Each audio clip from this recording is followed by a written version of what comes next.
മാറ്റിയാക്കാൻ വേണ്ടിയിട്ട് ഓരോ ഓല എടുക്കാൻ വേണ്ടി പോയതാന്ന്. ഇല്ല, ചായ കുടിച്ചിട്ടില്ല. നീ ചായ കുടിച്ചിട്ട് വേണം എനിക്ക് റേഷൻ പൊടി പോകാൻ വേണ്ടിയിട്ട്. നീ എന്ത് നിട്ടെന്തരാ ശാന്തി പറയുന്നു? ഇപ്പം മോശമായിരിന്നാ എനക്ക് ദേഷ്യം വരുന്നുണ്ടേ. നാടത്രയും അടച്ചു പൂട്ടിയ സമയത്ത് നിനക്ക് ഉപ്പ് തൊട്ട് കർപ്പൂരം വരെയുള്ള സാധനം അടങ്ങിയ ഒരു സഞ്ചി നിനക്ക് റേഷൻ പൊടി നീട്ടീനാ? നീ പട്ടിണി കിടക്കുന്ന സമയം നല്ലല്ലോ അന്നേരം. അതും ബാല്യക്കാർ പിള്ളേർ കൊണ്ടു തന്നിട്ടില്ല എനിക്ക്. ഇനി വേറെ ഒന്ന്, മാസം ശമ്പളം എണ്ണി മേടിക്കുന്നത് പോലെയല്ലേ നീ പെൻഷൻ എണ്ണി ഒപ്പിട്ട് മേടിക്കുന്നേ. അത് 600 റുപ്യ, ഇപ്പം 1400 റുപ്യ ആയില്ലേ? അത് നിന്റെ വീട്ടിന്റെ പഠിക്കുന്ന തന്നെ നിനക്ക് കിട്ടുന്നില്ലേ? ഇനി നിന്റെ കുഞ്ഞ് പഠിക്കുന്ന, നിന്റെ മോന്റെ കുഞ്ഞ് പഠിക്കുന്ന സ്കൂളിൽ നിന്ന് കിട്ടിയ TV ഉണ്ടല്ലോ, നീ ഇന്ന് സീരിയൽ കണ്ട് കുത്തിയിരിക്കുന്നു അല്ലേ? ആ സ്കൂളിൽ പോയി നോക്ക് നീ.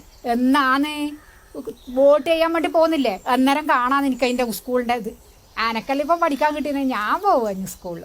ഇപ്പം നമ്മൾ ആശുപത്രി തന്നെ പോയി നോക്കിയാട്ടെ, ആടെ എന്തെല്ലാം സംവിധാനമുള്ളത്. പണ്ടാന്നൊക്കെ പറയും മണിപ്പാലിപ്പോട്, അങ്ങ് പോട് ഇങ്ങ് പോട്. ഇപ്പൊ എവിടെയെങ്കിലും കൊണ്ട് നടക്കേണ്ട ആവശ്യമില്ലല്ലോ, എല്ലാം അടന്ന് കിട്ടുന്നില്ലേ? ഇനി വേറെ ഒന്ന്, നിന്റെ അടുത്തല്ല അതെന്റെ വീട് കണ്ടിരാ നീ?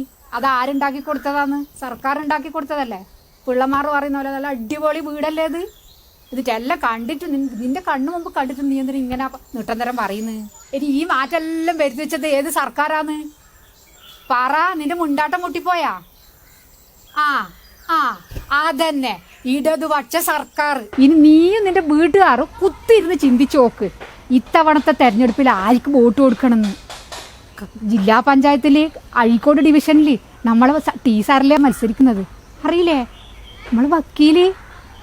അതുകൊണ്ട് ഇത്തവണത്തെ തെരഞ്ഞെടുപ്പിൽ ഓരോ വോട്ടും LDFന്.